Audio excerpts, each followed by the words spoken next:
Hello and welcome back to yet another video on the Alejandro Hernandez podcast, and I'm going to be giving you guys my Western Conference semifinal playoff predictions, and it's going to be between the OKC Thunder versus the Denver Nuggets and the Minnesota Timberwolves versus the Golden State Warriors. And before I get into my predictions for those two series, I'm going to be just recapping the first round series between OKC and the Grizzlies, Denver the Clippers, Warriors Rockets, and Timberwolves Lakers. And I'm going to start off by recapping OKC versus the Grizzlies. This is one of my series that I nailed. I had OKC winning in 4. They wind up winning in 4. It was probably the easiest sweep of the first round among the teams that played. OKC just wrapped it up as fast as they could. Each game was probably a blowout besides games 3 and 4. Game 3, they came back from a 29-point deficit, which kind of just closed the door on any sort of life that Memphis had in that series. And obviously, Ja Morant went down with an injury, which made the path even easier for OKC to get past Memphis. And something to keep an eye on in that series was Shea was actually struggling from the field in the first 2 games. However, he did get going in games 3 and 4. And also, OKC's coming off a lot of rest now heading into that Nuggets series, which they play tonight. So we're going to see how that game plays out. I do give Denver a puncher's chance in this series against OKC, and I'll get into that later. But now let's pivot to the Nuggets-Clippers series. I had the Clippers winning in 6, but in my prediction video, I did say that there was a scenario where I saw the Nuggets winning this in 7, and they wind up winning it in 7, and it was due to the play of Nikola Jokic and Jamal Murray. Just that two-man game completely torched the Clippers, and once again, James Harden coming up short in a big playoff series, mainly in games 5 through 7. He really didn't show up at all. He was very solid in games 1 through 4, but his production just kept falling off, and he wound up dropping 7 points in a crucial game 7. So that narrative is still going to surround James Harden on just not rising to the occasion when his team needs him most. And on top of that, even Kawhi Leonard, he had that insane game 2 where he dropped 39 points on insane efficiency. However, he couldn't really follow that performance up with another one like that.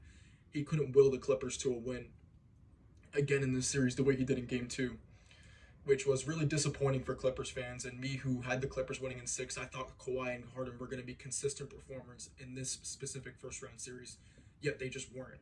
And Jokic was by far the best player in this series.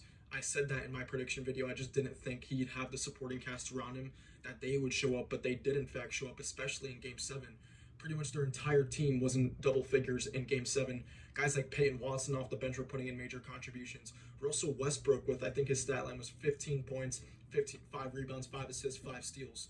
Just the Nuggets were getting major contributions from their role players. Guys like Aaron Gordon with that crucial dunk at the end of regulation in game 4 to keep the series alive for the Nuggets. If the Nuggets lose that game in Los Angeles, they go down 3-1.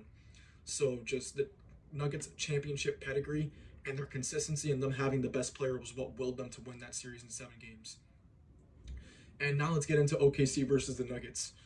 Like I said previously, I do give the Nuggets a puncher's chance in this series, and it's just due to the Nuggets championship pedigree with obviously that whole core 5 of MPJ, Aaron Gordon, Jokic, Murray, and I guess the only starter they're missing is KCP. They've replaced him with Christian Brown, who was on that finals team. He just wasn't a starter yet.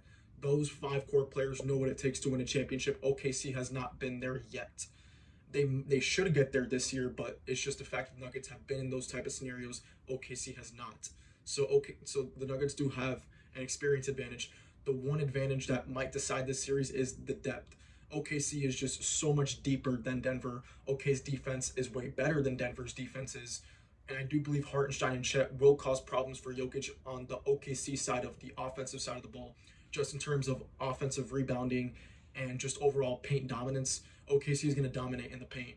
Points in the paint, offensive rebounding, defensive rebounding, they just are bigger than Denver is.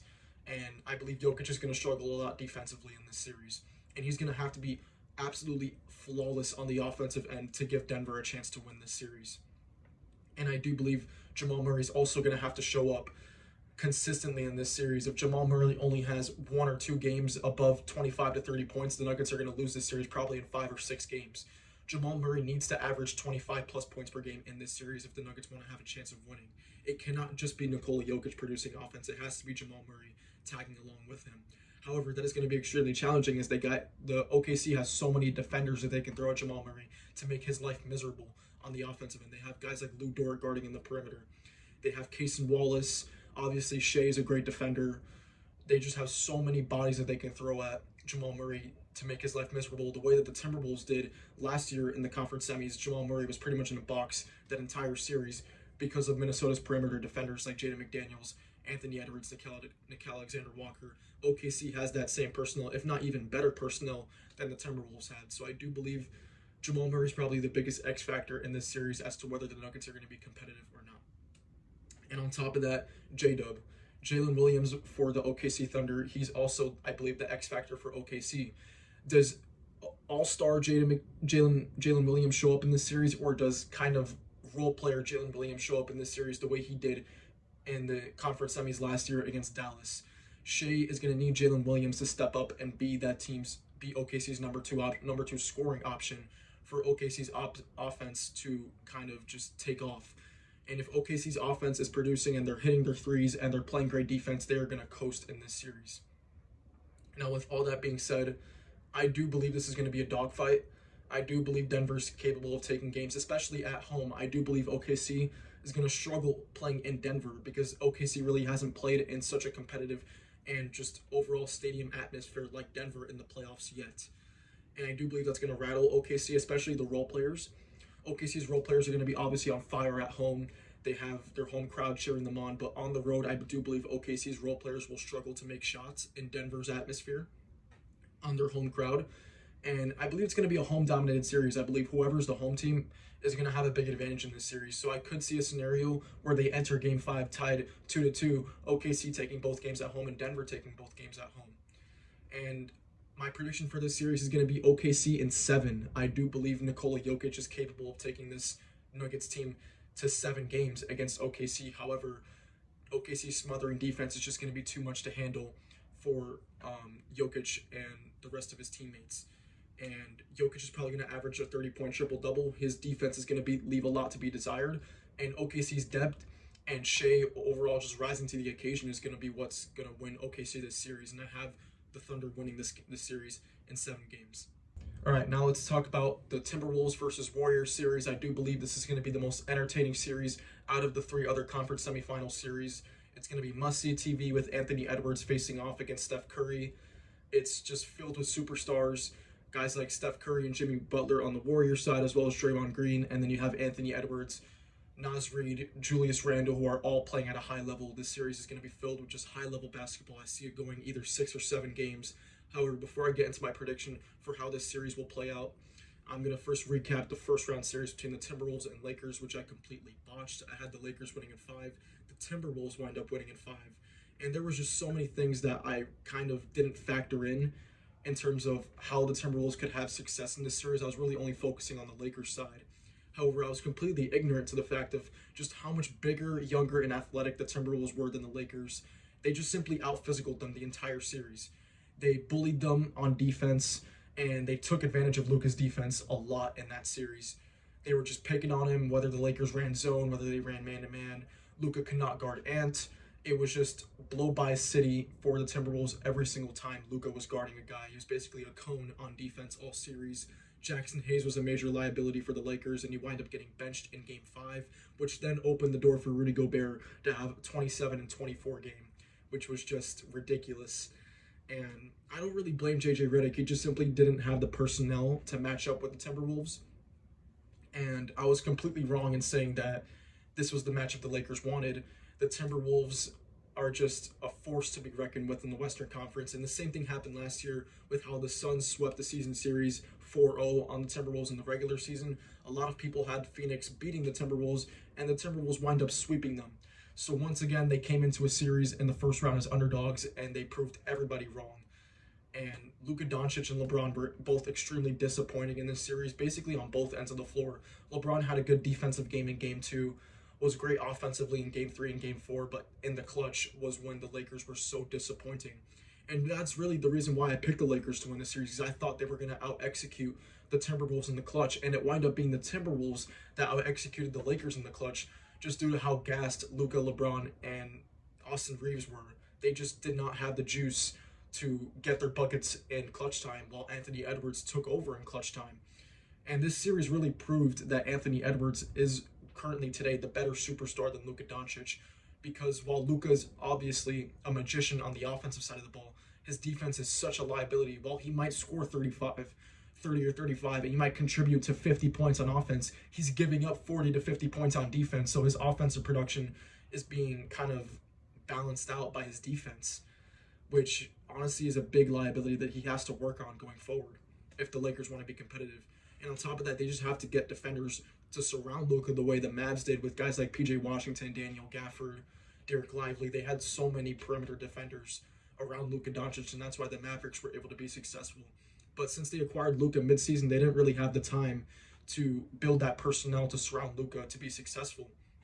And I think a major factor in this series that people look back on now is like, damn, had the Lakers acquired Mark Williams at the trade deadline, this series would have looked way different because the Lakers' biggest weakness in this series was their interior defense and their offensive rebounding. The Timberwolves completely dominated the boards in this series, out-rebounded them basically every single game, and it was just a meltdown for the Lakers, honestly, in games 3, 4, and 1. They were just completely dominated. And it was really disappointing to watch. And honestly, you got to give credit where credit's due. Minnesota played an excellent series, and they're an excellent team that went really under the radar, and now everyone acknowledges and respects them. And I will be respecting them here with my pick soon on the Warriors series. But before I get into that, let's talk about Warriors-Rockets. I did predict that this was going to be probably a 6-7 game war between the Warriors and Rockets. The Rockets were obviously the way more physical, bigger and stronger team, more athletic, with guys like Amen Thompson playing an awesome series, Steven Adams contributing huge minutes off the bench, and honestly, the X factor and the reason why the Rockets were not able to pull this series off was the play of Jalen Green. Their superstar, well, I wouldn't say superstar, their star, quote unquote, in his first playoff series massively underperformed. He dropped 39 in game 2 and was basically in the single digits every single other game of the series, which was very disappointing for Rockets fans, and probably could possibly be his last game as a Rocket, as they might look to make a splash trade this offseason, possibly acquiring Giannis or acquiring another superstar and shipping off Jalen Green, because this postseason really proved that he's just not built for postseason basketball. And Ime Udoka also believed that, as he sat him in critical minutes in the fourth quarter because he was just simply unplayable. With just his idiotic shot selection, just him missing shots, him not being aggressive, him turning the ball over, being a liability on defense, just all of those things just killed the Rockets. And they had to rely on Fred VanVleet to be their top scoring option when Jalen Green was their top scoring option in the regular season, and it just wasn't sustainable. I had the Warriors winning the series in 6 games just due to their experience with Jimmy Butler, Steph Curry, Draymond Green, guys who have been here, who have done this. And the Rockets, it was basically their first playoff series for a lot of their players. Guys like Alperen Sengun, who was his first playoff series, he came to play, but most of the other Rockets didn't. And it was just the Rockets, it doesn't matter how great defense they played in this series. If they can't score the ball, they're not going to win games. And they somehow managed to drag it out to 7 games. I was convinced the Warriors were going to close it out at home in 6. They ended up dropping that game, but then going into Houston and winning. So the Warriors, I was kind of on point with my prediction that they were going to win.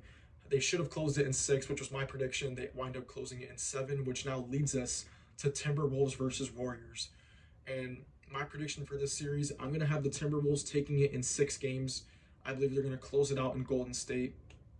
And I believe, likewise to Houston, they are the younger, more athletic, taller, stronger team. And I believe that's going to show in this series, as the Warriors were dragged out to 7 games just due to Houston just dominating the offensive rebounding with Steven Adams and Alperen Sengun. The Warriors have Draymond playing center. He's probably going to have to guard Julius Randle. That means that leaves the door wide open for Rudy Gobert to just absolutely eat on the offensive glass and on the defensive glass. The Warriors are going to struggle grabbing rebounds, and likewise to the Rockets, the Timberwolves have a perimeter defender that can guard Steph Curry, and a guy like Jaden McDaniels who can cause a lot of problems for Steph just due to his physicality and his size. He's way taller than Steph. He's going to be contesting a lot of his three-point shots. And then the one factor that the Timberwolves have that the Rockets do not is a superstar guard who can get his own shot, and that is Anthony Edwards. Had the Rockets had Anthony Edwards, the Rockets might have won this series in 5 games. But now the Timberwolves have Anthony Edwards.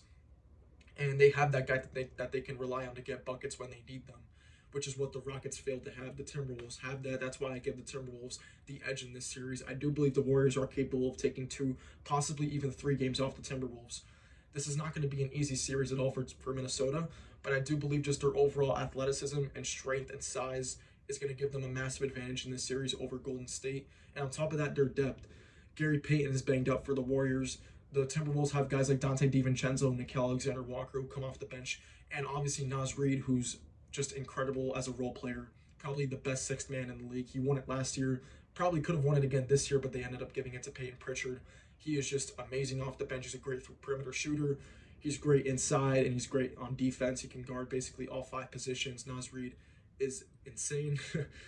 And the Timberwolves have him. They have a ton of depth that the Warriors simply cannot handle. And I believe the Warriors are going to massively struggle in the non-Steph minutes in this series, which is why I give the Timberwolves the edge. I believe Anthony Edwards is going to be another legend in a playoff series and make his way to the Western Conference Finals to face off against Shea. And that is going to make up an incredible series in the Western Conference Finals. OKC Thunder versus Minnesota Timberwolves. Hopefully that's the way it plays out. But until then, I will see you guys next time, where I'll have you guys my recap for all the series in the conference semifinals.